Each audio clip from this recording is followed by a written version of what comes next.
Gangster G Ghost, what?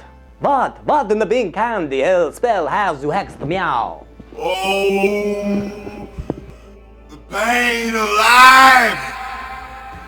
Oh. Yet you're dead, no? That's right. I may be deader than a doornail, but the tragedy of my homies. What a tragedy. The Goose Gang don't cover dental, or perhaps rehab, or some catnip. They survived. They survived.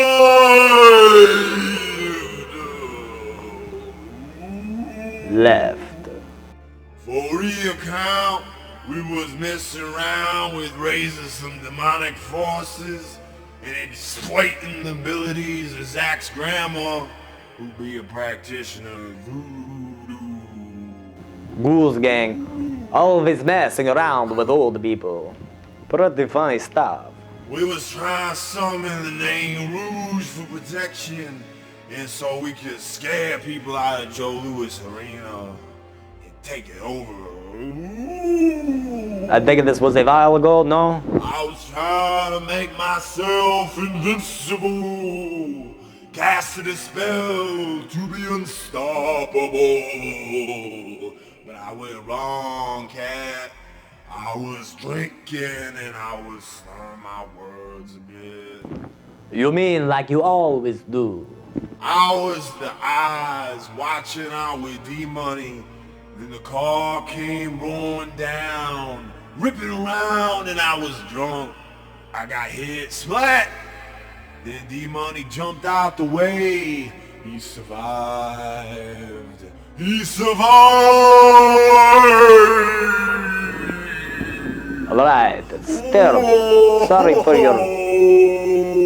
your... Whatever, just don't get any ectoplasm on the furniture, please.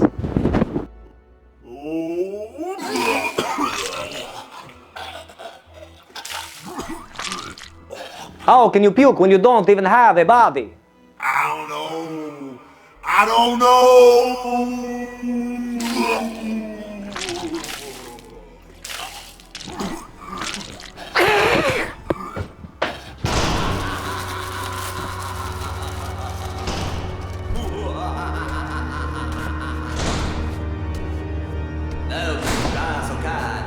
You've entered into your own terrible tenebrae tales to horrible Halloween noises, sending shivers down your shuddering spine, spiraling your mind into complete madness.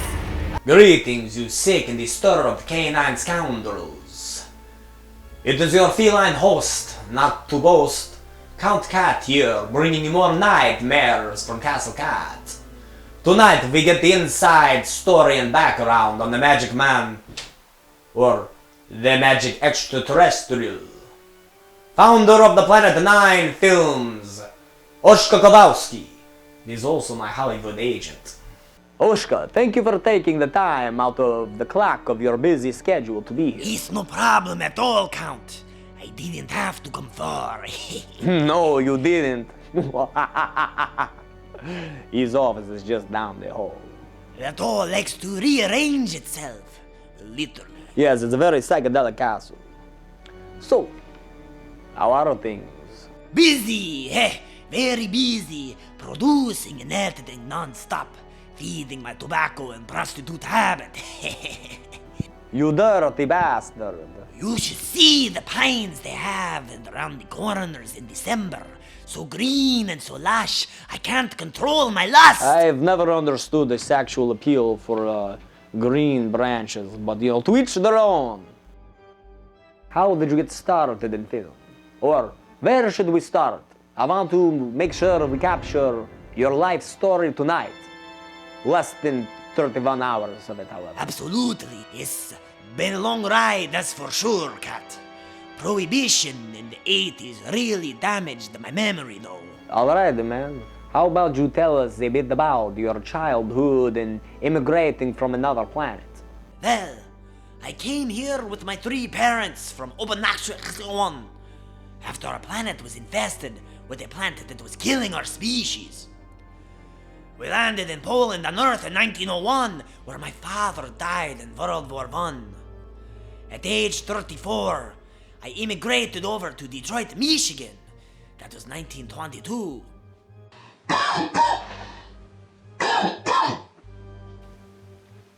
We are now not only on the planet of opportunity, but of capitalism and industry. And the land of opportunity is what I mean. So we started the Silver Sidewalk Mafia.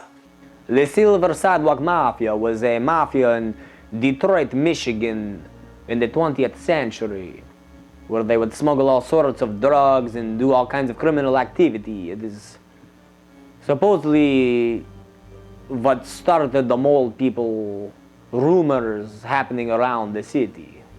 I started the Silver Sidewalk Mafia with Tony and Eugene Zarzecki, where we would smuggle cocaine, alcohol, and extraterrestrials across the Canadian border during Prohibition.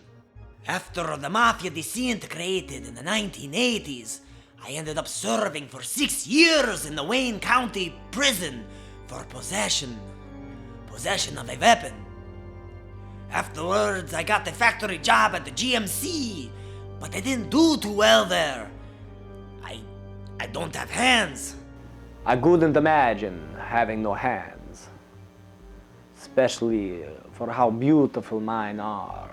After that, I got a seasonal job around Christmas at the mall as a mini Christmas tree, but when I found out that the human Santa was being paid more than me, I stormed out. Seriously, who does that fat man think that he is? He get away. Absolutely ridiculous. Despicable crime.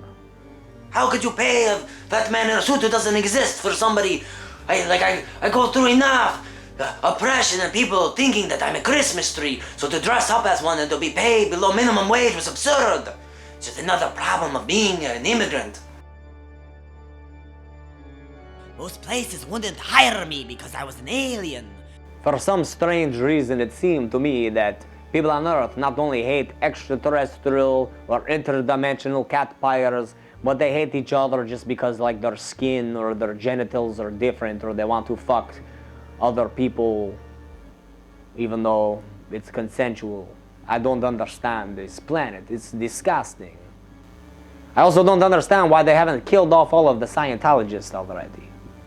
I go from having all I wanted in a life of crime to being broke and desperate.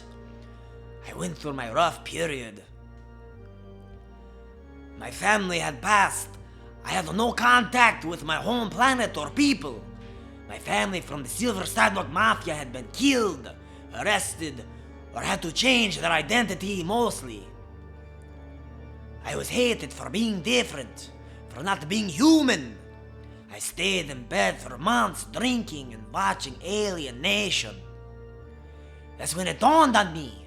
Not only did I love and relate to science fiction, I found myself inspired. I started writing fan fiction. I worked some PA jobs around Michigan. I worked on various independent projects with ICP and Kid Rock. House of Crazies in the early days. Those were some of my most fondest memories. I also would help Tomcat when he was a kid with his stop-motion action figure films. I soon found myself better behind the scenes than on set. On set, I was an assistant director for a while. Then I got into editing and eventually producing once Planet 9 Films came about. In the early days, we called it Death Cat Destructions. Sounded appropriate at the time. I edited all of Death Cat's music videos, and then we got into the actual movies, and I became the producer. Now we do the Planet 9 Film Fest, and it's very rewarding. While the Count takes his cat nap, it's time again for Ask Ghoul'a Question. The more entertaining part of the show, I tell you.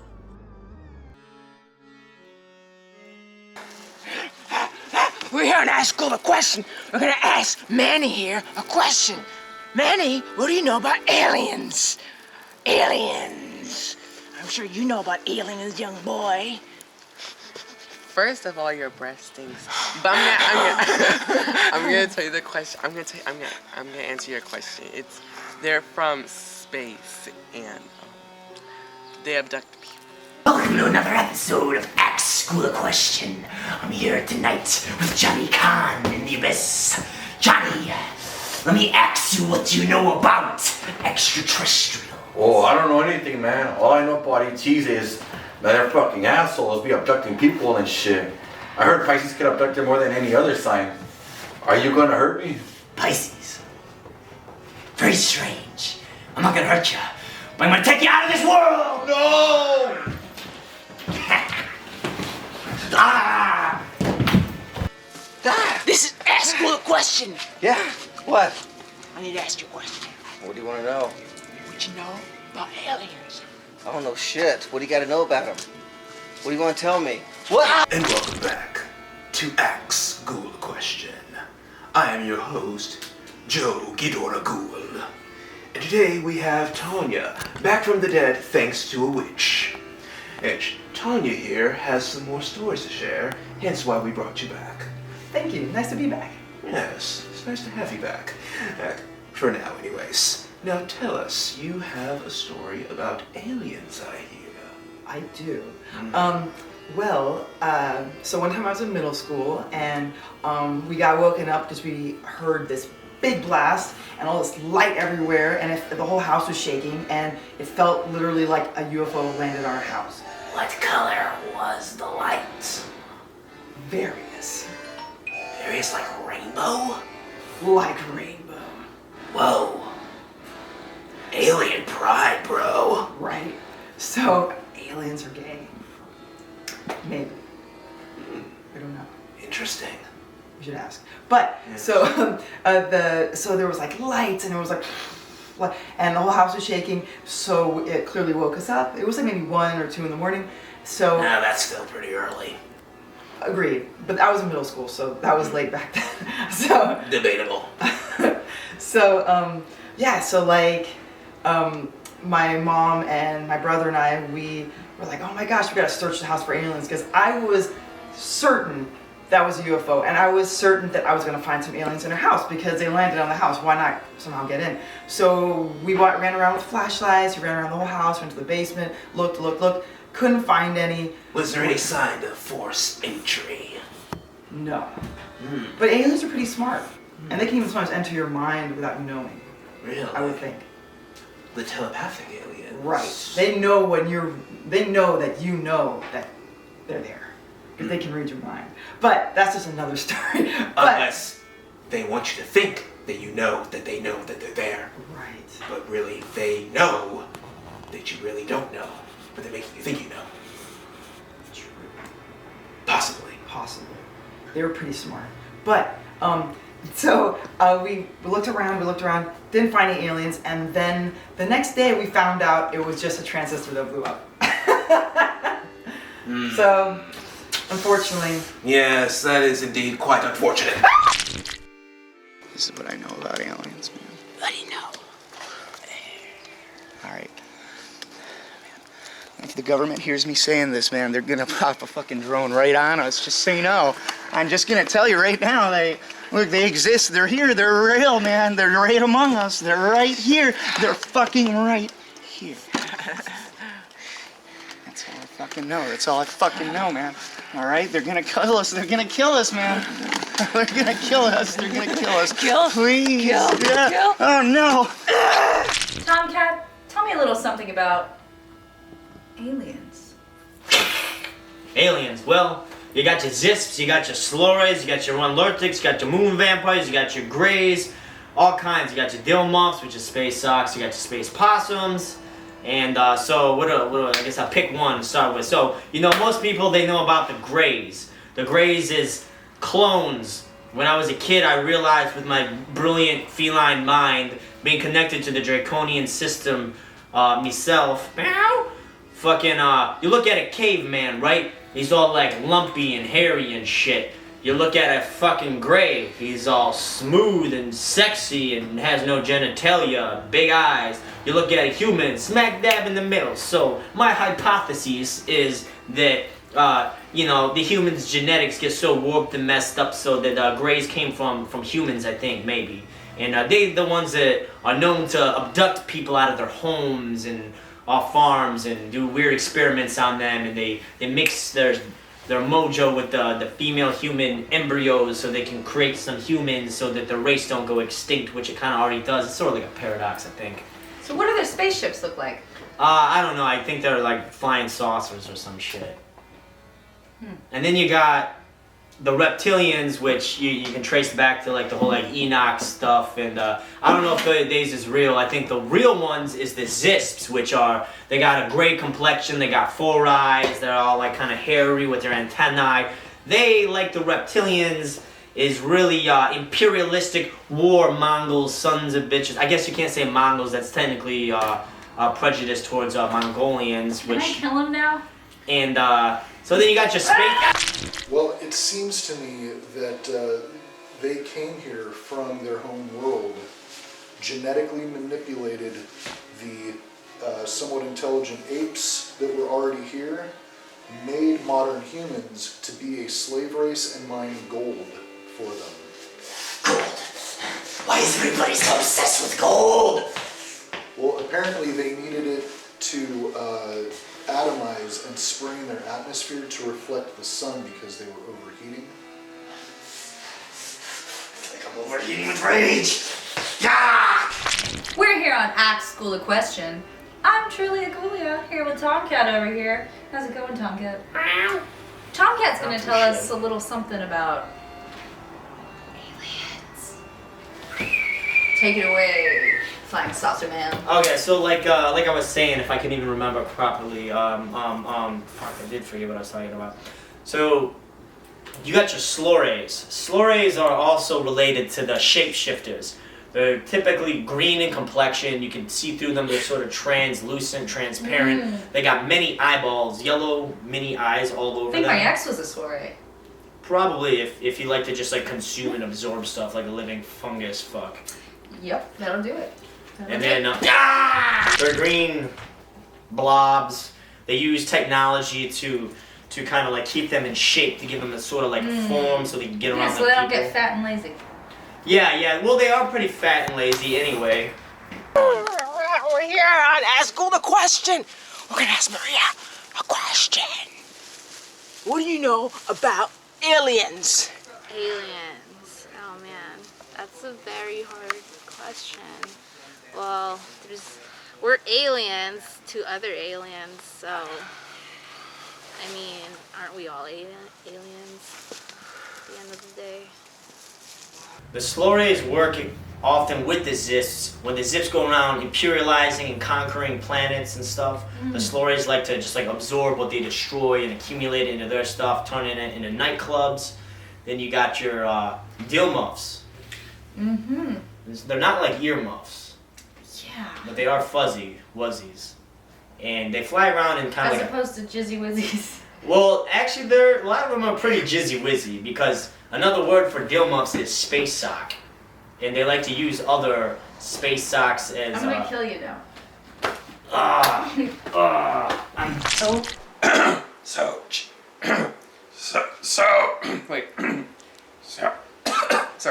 So, Chad, you're a movie man. What do you think? Can I ask you a question? Do you think aliens exist outside of movies? Well, I think that they just might. In fact, there's some real stories that indicate that they just might. For instance, in June of 1947, a rancher in Roswell, New Mexico, Mac Brazel, found what he believed was the wreckage of a crashed UFO disc. He called the Army. Okay. The Army Air Force at the time, and Captain Jesse Marcel came out and took a look at the crashed UFO evidence. They put it on a plane and they flew it to Washington to find out what really happened. And you know, people were convinced that this was a crashed UFO with dead alien bodies. But then Washington got it and they said, no. It's just a weather balloon. Nothing to see here. And you know, that answer didn't quite sit well with people. Sometimes it made people upset. That answer made people angry to the point where...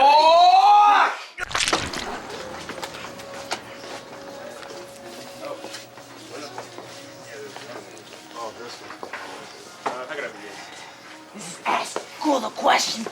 We're gonna ask Ghoul'a a question. Carlos, right? We're gonna ask Carlos a question. What do you know about aliens? Nothing? Why? Tell us, I know you know. Just give us an answer so we don't have to chop you up. To be honest, I really don't know what's going on. Tonight, live from Pixelated Something Contraption. Good evening, my friends. It is I, Joe Ghidorah Ghoul. And today, once again, we have... Julissa. the Immortal. So it starts off in 2017, okay? 2017. Yeah. So this is the year after, like, me and my friend had this, like, Kundalini awakening or whatever, right? Kundalini awakening? Yes. So the Kundalini awakening is, like, prana, also known as power, running from the base of the chakra, like, spitting out the top of your head. So it's, like, realigning your spine, realigning your energy. So, like, when this occurs, you go through, like, a weird next 3 weeks because, like, you're, like, full-form human, you know? So it's, like, super sick. It's, like, getting used to that. So, anyway. And this weird date comes up, and it keeps popping up. It's September 23rd, 2017. And my friend and I are like, what's going on, you know? So we start looking it up, and apparently there's this thing called a Hopi prophecy, right? The Native Americans made the Native American Hopi tribe made this prophecy that supposedly there would be this thing called a red kachina that is in the sky, right? The blue kachina would come onto the ground and tell the humans the stories and tales that they needed to know in order for us to continue to progress, right? So, why is this relevant to aliens? Well,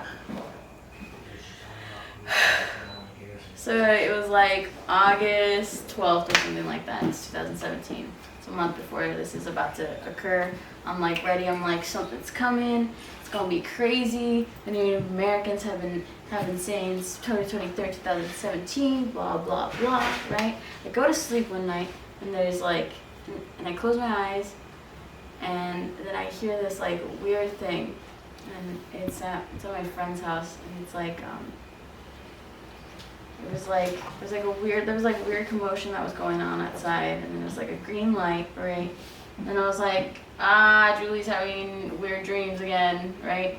And then all of a sudden, like, I hear,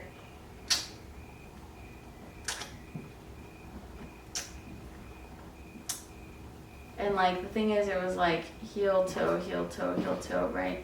And like with a human's foot, it sounds like you can tell that it's like one hit, right? So it's like there's like a whole like foot that's connected, right? With this, it sounded like, you know, like there was something. It was just not a normal fucking foot, right? And I was like, like what's going on? Like I'm just having a weird dream. Like I thought it was a bad dream, and I ended up waking up, and I'm like checking myself and like being like, okay, there's nothing there, right? Then I look to my side, and then like I just feel like I can't breathe anymore, right? And this thing just starts getting like bigger, and like its hand gets really long as it's getting towards me. Is it at the foot? You might think the regular possums outside at night going through your trash in your garage and rebuilding your outdated computers and transmitter beams, but they're actually space possums. And they're typically scavengers, bounty hunters of sort. Then there's other, the Runlortics also kind of like bounty hunters. Yeah, that's a lot of blood. And the Runlortics, they're kind of like the blue collar race of aliens. It kind of sucks that, you know, whole race is like thrown into that. But they're kind of like, they got gooey, drippy features and stuff for my like impression that. of Jack Nicholson from The Shining. No, Jack! No! Danny! Cat, say red rum. Red rum, red rum, red rum. So I have an alien story actually.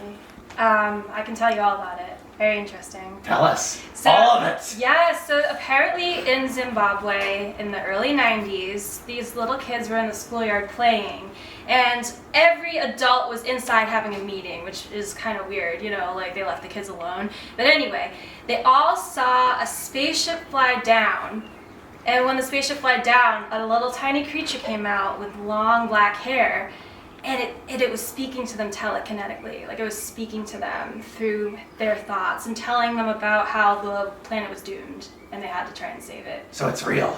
Apparently, because they had a psychologist talk to the little kids, and the way they recounted the story and the drawings that they did made it consistent with it being real. A psychologist put me on stelzine and lithium when I was 14. I lost my mind! This is Ask Ghoul'a Question. We're Christopher. Hey! Ask Ghoul'a Question. What do you know about aliens? Anything. Give us anything. Tell us something good. They haunt me in my dreams and in my waking life even. I've been abducted 3 times. Twice in the desert, once on the ocean. And each time I was definitely in my throat. Great experience. Wouldn't trade it for the world. Next question. Oh. I think he's asleep. I should probably be getting back to work now.